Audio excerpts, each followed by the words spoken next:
que no muera por hambre, y esos son los premios que uno se lleva en la conciencia y en el alma para siempre. Hoy tenemos a dos máximas autoridades en el tema. De hecho, ellos pertenecen a un grupo de trabajo de la revista Lancet. Los 5 artículos especializados que a nivel mundial en el 2008 le dan la vuelta al mundo y marcan el cambio que se puede suscitar en temas de nutrición a nivel mundial, solicitado por el Banco Mundial, justamente salen de las experiencias recogidas por ellos. El Pacto Hambre Cero, en su insumo básico de trabajo, tiene el conocimiento adquirido en el tiempo. Hay estudios longitudinales que van más arriba de 40 años en algunos casos. El doctor Martorell acá en Guatemala ha dado a través del Instituto de Nutrición de Centroamérica y Panamá un seguimiento a estudios longitudinales muy prolongados que son riquísimos hoy día. Es oportuno dar un agradecimiento puntual a la licenciada Carolina Siu, que gracias a su gestión ha permitido que estén hoy acá figuras tan importantes a nivel mundial en temas nutricionales. Es muy importante reconocer también y agradecer a ustedes por estar dispuestos a venir a este intercambio. Esta jornada de trabajo va a ser más pequeña, es un grupo más reducido. De hecho, las presentaciones las pudiéramos avanzar de una manera más rápida para permitir un espacio de intercambio. Son colegas que nos han apoyado enormemente en este esfuerzo. Aquí veo rostros y veo nombres de personas que han colaborado concretamente a que el Pacto Hambre Cero tenga el espacio que tiene hoy en incidencia política, pero también en intervención en el terreno, porque en realidad el trabajo que hacen los medios de comunicación para el Pacto Hambre Cero es muy importante, es lo que permite que trascienda la opinión pública y que de ahí se genere una conciencia ciudadana. Entonces hoy estamos con los tejedores precisamente de esa realidad que estamos atravesando en el país, algo que agradecemos a los encargados de medios de comunicación, porque para nosotros son muy importantes dentro de la Secretaría de Seguridad Alimentaria y Nutricional, y la labor que ustedes desarrollan y la labor que ustedes desempeñan está permitiendo que hoy tengamos aspiraciones a cambiar la situación nutricional.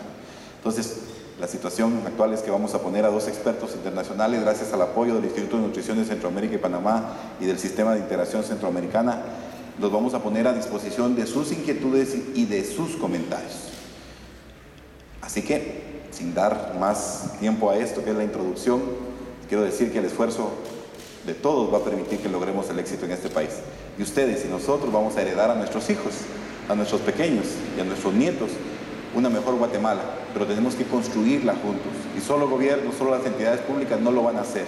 Lo tenemos que hacer conjuntamente como una decisión social de cambio. Bien. Dejo a la licenciada Carolina Siu, que va a presentar la hoja de vida de los expertos acá presentes. Vamos a tener 2 intervenciones y al final el espacio para preguntas y respuestas. Vamos a conocer la experiencia de Brasil y las experiencias y los estudios y análisis que ha hecho el doctor Martorell, de hecho en Guatemala, avanzados. Y luego vamos a tener ese intercambio rico en donde pueden venir las inquietudes y comentarios de ustedes. Muchas gracias. Muchas gracias, señor secretario. Buenos días a todos. Reciban de parte del INCAP un saludo. Nosotros aprovechamos de que en estos momentos en Antigua se está celebrando una reunión internacional de expertos a nivel de todo el mundo sobre los temas en salud, nutrición y desarrollo de investigaciones. Entonces, entre esas personalidades tenemos a 2 invitados que aceptaron ya gustosamente hacer este diálogo y esta plática con ustedes.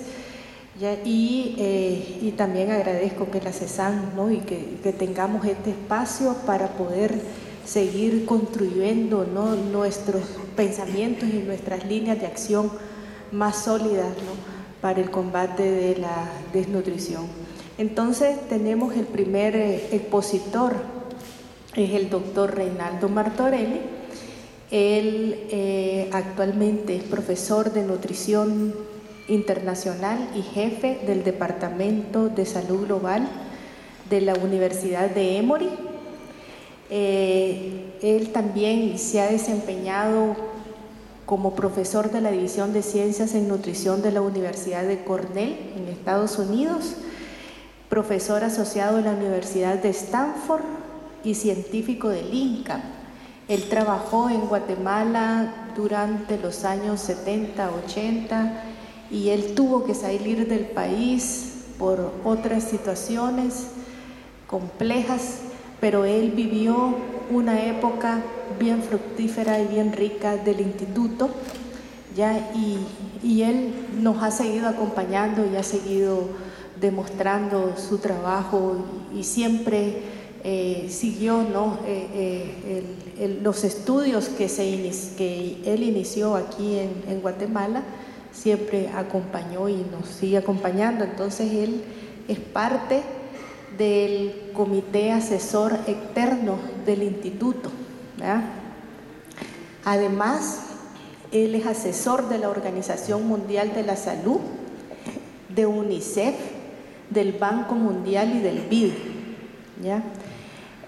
Ha recibido varios premios internacionales como el McCollum y el Premio Internacional de Nutrición de Kellogg, ¿ya? Él ha investigado a lo largo de su trayectoria todos los temas que incluyen nutrición materno-infantil y desarrollo, y ha trabajado todo el significado de la nutrición en la infancia y su impacto en el desarrollo humano, en la vida adulta. Entonces también trabajó todas las áreas de micronutriente y ahora se dedica también al sobrepeso, obesidad y enfermedades crónicas, ¿ya?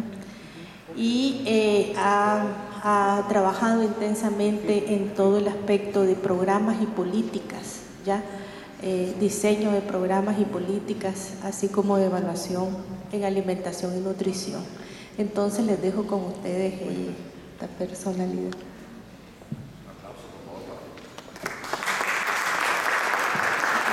Bueno, muchísimas gracias. Para mí es un placer estar acá en Guatemala, especialmente con los medios de comunicación. Vamos a hablar sobre la desnutrición crónica en Guatemala. Yo voy a enfatizar más datos de Guatemala y luego el doctor Víctor César va a complementar esta presentación con lo que sucedió en el Brasil, donde sí se logró disminuir rápidamente la desnutrición crónica. La próxima. Parte de lo que yo voy a decir viene de un estudio que hice para el Banco Interamericano del Desarrollo y les puedo facilitar esta publicación si la requieren. Todos hablamos de los 1000 días y hablamos de ese periodo en la fase del desarrollo humano, porque es una fase muy crítica, una fase que a la vez presenta muchísimo riesgo si no se dan las condiciones debidas, pero también es una ventana de oportunidad donde nuestros programas pueden tener mayor impacto. Hay muchísimas razones por las cuales es una ventana de riesgo y oportunidad. Durante esa fase de la vida los requerimientos nutricionales son muy altos. El crecimiento físico, pero también el desarrollo del cerebro es sorprendentemente rápido, y cualquier cosa que interfiera con ese crecimiento va a tener un impacto muy fuerte en el futuro. En esa etapa los niños son muy susceptibles a las infecciones, a las diarreas, enfermedades respiratorias, y los humanos nacemos en una fase relativamente prematura donde el niño depende totalmente, el recién nacido, el infante, del cuidado, del buen cuidado. Entonces muy susceptible al descuido físico y emocional. La próxima. Voy a hablar de nutrición crónica y quería solamente indicar qué significa eso. ¿Cuál es el indicador? El indicador es baja talla. Esta es la distribución de talla en una población normal. El punto de corte que se usa es -2 desviaciones estándares, y usamos las curvas de referencia de la OMS, y en las curvas de referencia de la OMS, por definición, 2.3% de la población cae debajo de ese umbral, es decir, son falsos positivos. La próxima.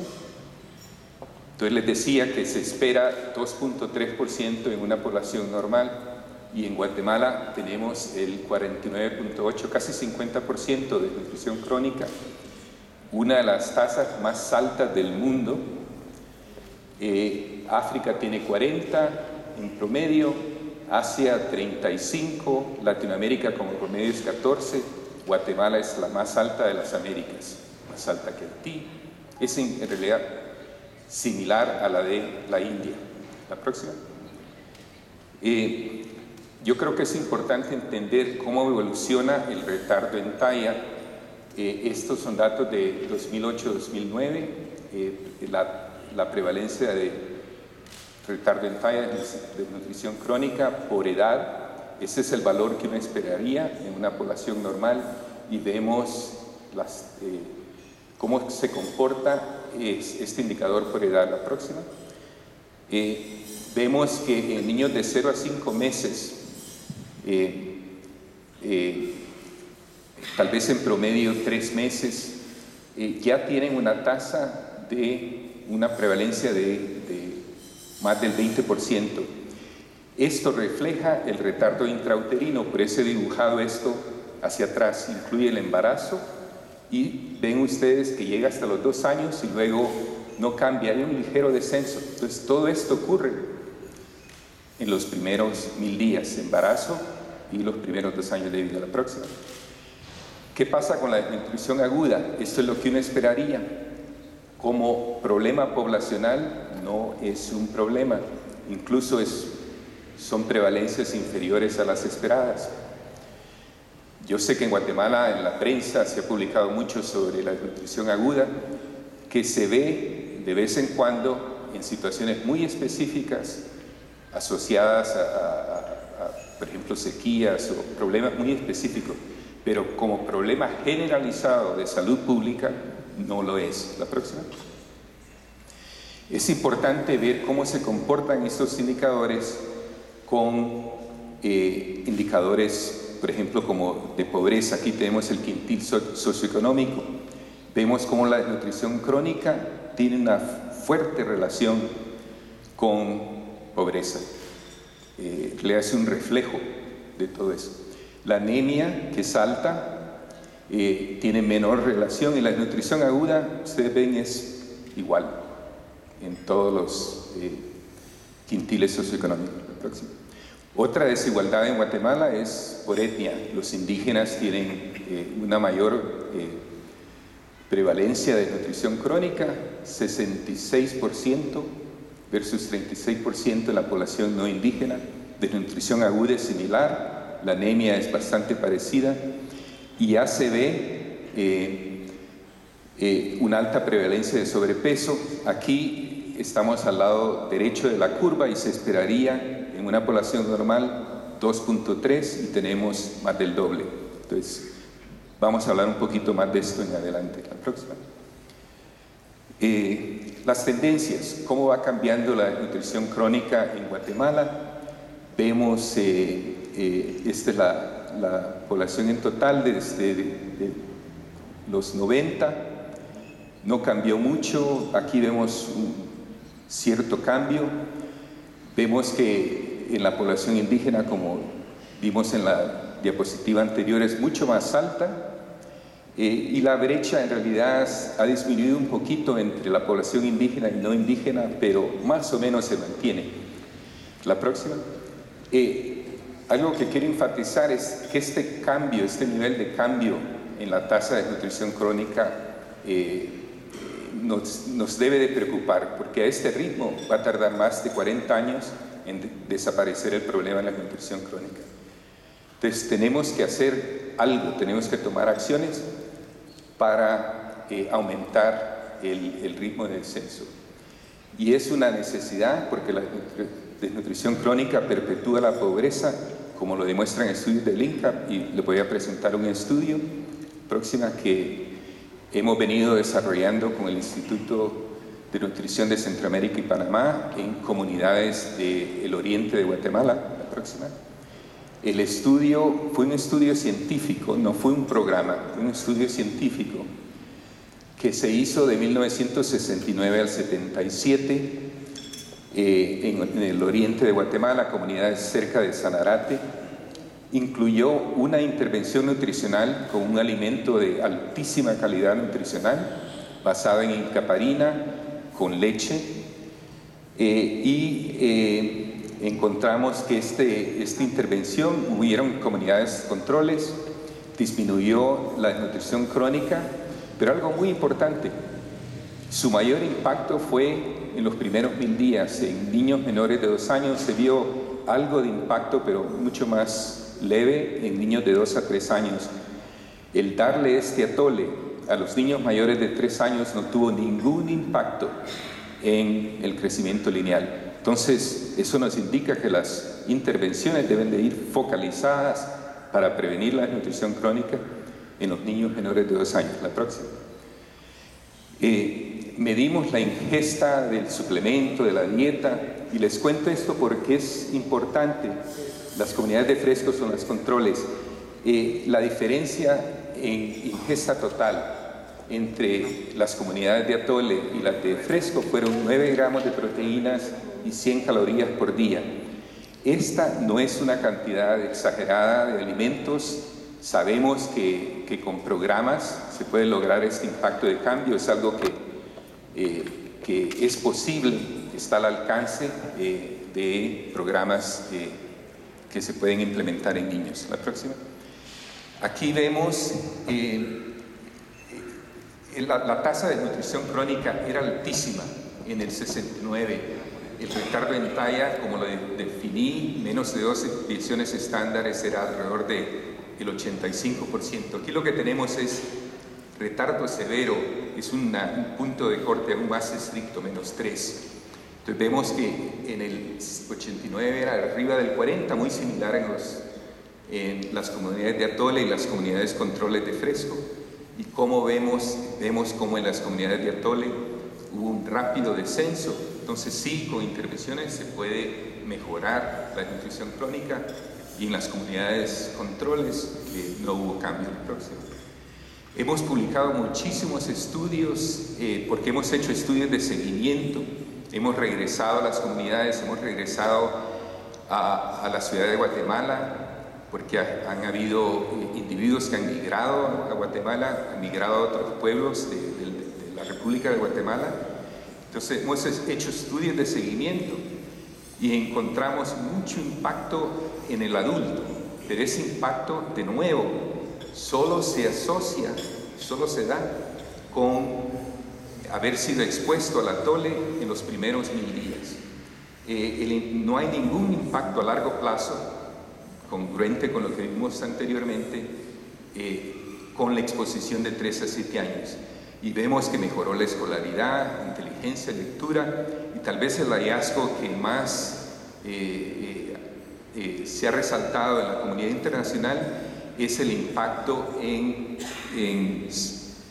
pago por hora, o sea, que aumentó en 46%, y el ingreso anual en $914 en comunidades que en ese entonces tenían un ingreso promedio de 3.500. Es un impacto muy importante.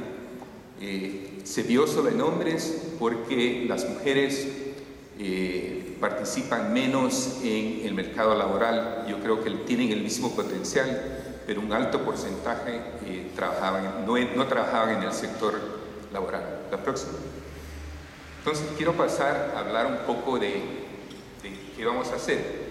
Y tenemos muchas ventajas, sabemos qué causa la desnutrición y sabemos más o menos cuáles son las intervenciones efectivas.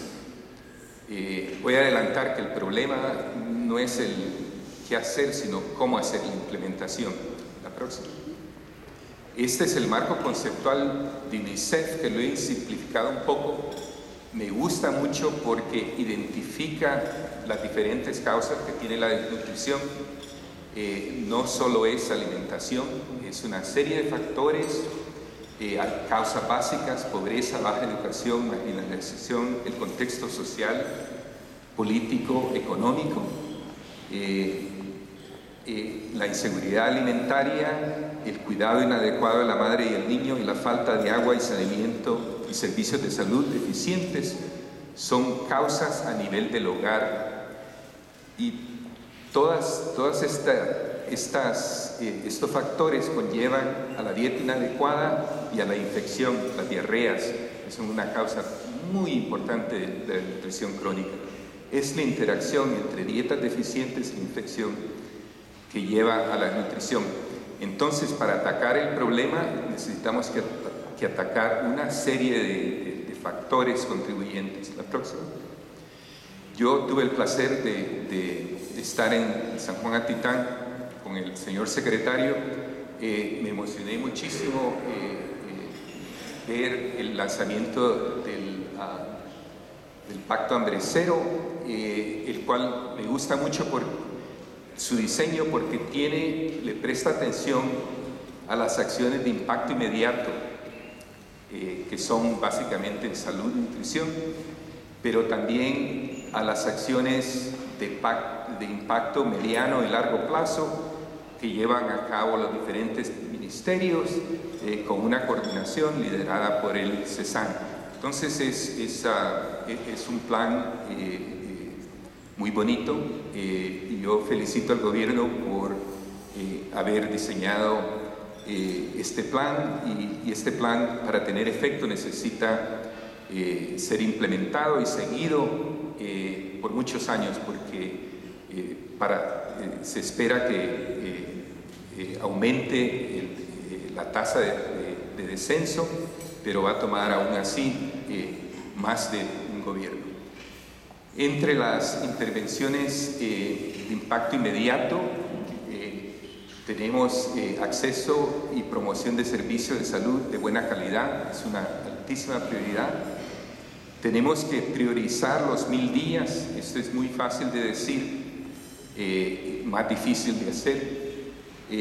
Hierro y ácido fólico durante el embarazo, sabemos que es una intervención muy importante. Educación y promoción de buenas prácticas de lactancia y alimentación complementaria, inmunizaciones y agua, saneamiento, higiene, es algo que, repito, es importantísimo. La siguiente.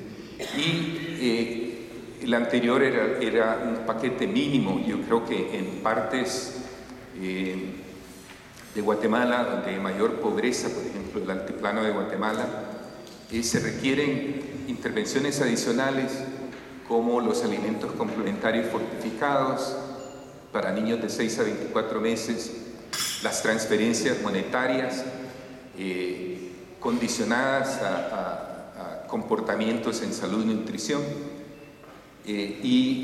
pero para que esto funcione se necesita un fuerte componente de educación y promoción de estos recursos. La siguiente. Quiero mencionar también que todo esta desnutrición crónica se está dando en un contexto donde vemos que la obesidad también es un problema. Estos son datos de las diferentes encuestas de Guatemala, donde el indicador aquí es el sobrepeso y obesidad, el índice de masa corporal arriba del 25%. Y vemos varias cosas. Una es que va aumentando, otra es que son niveles alarmantes ya. La mitad de las mujeres de Guatemala ya tienen sobrepeso y obesidad. Y lo otro que es interesantísimo es que no hay diferencias poca diferencia entre indígenas y no indígenas.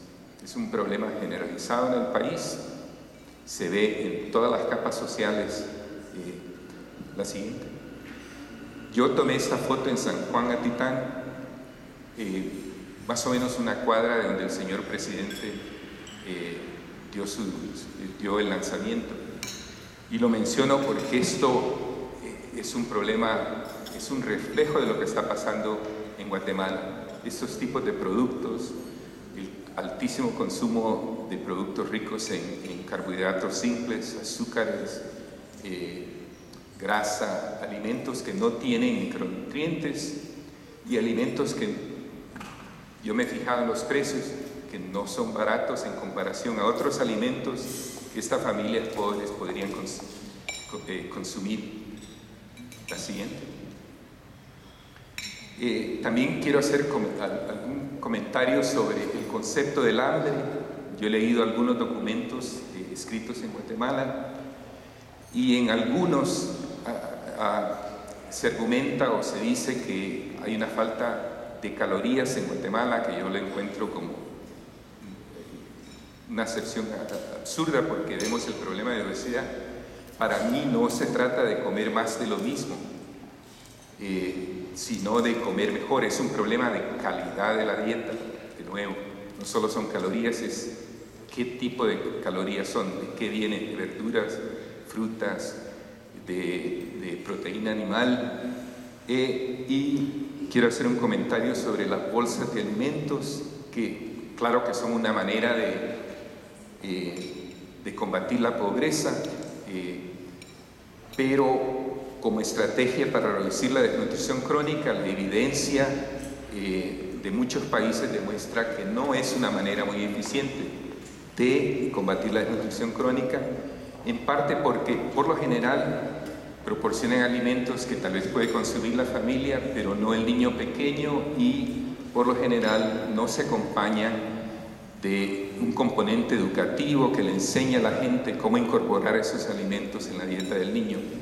Yo creo que podrían tener impacto si se dan productos específicos que puedan consumir los niños y también este componente educacional. La próxima. El Ministerio de Salud Pública, yo creo que es un ministerio clave en el tipo de acciones que se tienen que implementar ya. Y la mayoría de las acciones directas en nutrición están a su cargo. En general, yo he revisado sus planes para combatir la desnutrición crónica, me parecen bastante adecuados. El problema está en la implementación.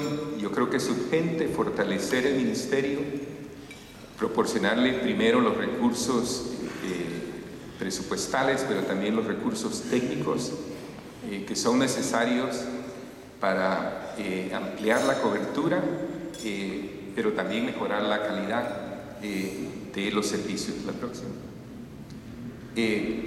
Otro aspecto es que para lograr el éxito hay que implementar los programas, hay que aprender en los programas. Por ejemplo, hay que crear laboratorios de aprendizaje donde uno ve cómo la implementación, si va teniendo resultados o no, qué factores impiden muchas veces que los programas sean efectivos. Entonces hay que corregirlos, hay que tratar diferentes maneras, etc. Entonces tiene que haber una cultura de monitoreo y evaluación para guiar programas y políticas. Sistemas de vigilancia de alta calidad que monitoreen de una manera continua los problemas nutricionales y detecten oportunamente fallos, detecten problemas, por ejemplo, como brotes posibles de desnutrición aguda, y también la práctica de tener encuestas nacionales de salud y nutrición, que son importantísimas para saber si a nivel del país, en las diferentes regiones, se va teniendo éxito. Pero yo le agregaría a estas encuestas mucho más información o más preguntas sobre participación en programas y indicadores de deficiencias. La próxima. Quiero concluir, ha sido un placer hablar con ustedes. Quiero dejarles un mensaje final de que todos sabemos que la desnutrición crónica es un reflejo de la pobreza, son las causas básicas, pero los estudios del INCAP y estudios de otras partes del mundo demuestran que también si invertimos en combatir la desnutrición crónica, claro, eso tiene un costo, pero es una inversión a largo plazo, porque eso va a aumentar el capital humano, va a aumentar la productividad de la sociedad y va a mejorar, va a combatir la pobreza futura del país. Muchas gracias. Aplauso, por favor, señor Morales. Bien. Eso es importante recalcarlo. El cambio paradigmático que estamos conociendo a través de la experiencia científica es que para el caso Guatemala, la reducción de la desnutrición crónica va a traer consigo la reducción de la pobreza. Eso ya es evidenciado a través de estudios longitudinales y es algo muy importante que se debe de dejar recalcar. Por favor, dejo a la licenciada Siu ahora con la presentación de nuestro siguiente. Sí, muchas gracias. Nuestro siguiente expositor es el doctor César Víctora. Él es brasileño de Río Grande del Sur, es gaucho. Es profesor emérito de la Universidad Federal de Pelotas, como yo dije, de graduado en medicina y también hizo doctorado en epidemiología en la Escuela de Higiene y Medicina Tropical de Londres. Se ha desempeñado como investigador y consultor en más de 40 países, asesor de la Organización Mundial de la Salud y de UNICEF. Sus investigaciones han sido en el área de salud materno-infantil y nutrición materna, desigualdades sociales y evaluación de los servicios de salud. Cuenta con cerca de 400 publicaciones científicas. En el año 2003 coordinó la serie de sobrevivencia infantil de una revista científica que es el Lancet. Él es profesor, ha recibido varios premios en su país y también internacional.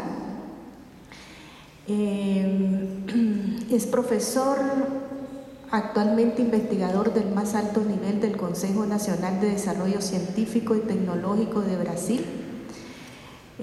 Profesor visitante de la Universidad de Londres y de la Escuela de Salud Pública de la Universidad de Johns Hopkins, así como miembro editor de Lancet. En el 2005 recibió el premio Conrado Wesley de Medicina, en 2006 recibió el premio de CAPESE en Brasil y ese mismo año también fue electo como miembro titular de la Academia Brasileña de Ciencias. En el 2008 recibió el premio Carlos Slim en Salud y en el 2009 el premio Abraham Ortiz a Liderazgo en Salud Interamericana de la OPS. Entonces yo los dejo aquí con ustedes. Como ven, él tiene un gran bagaje científico, pero también tiene su inteligencia y la humildad.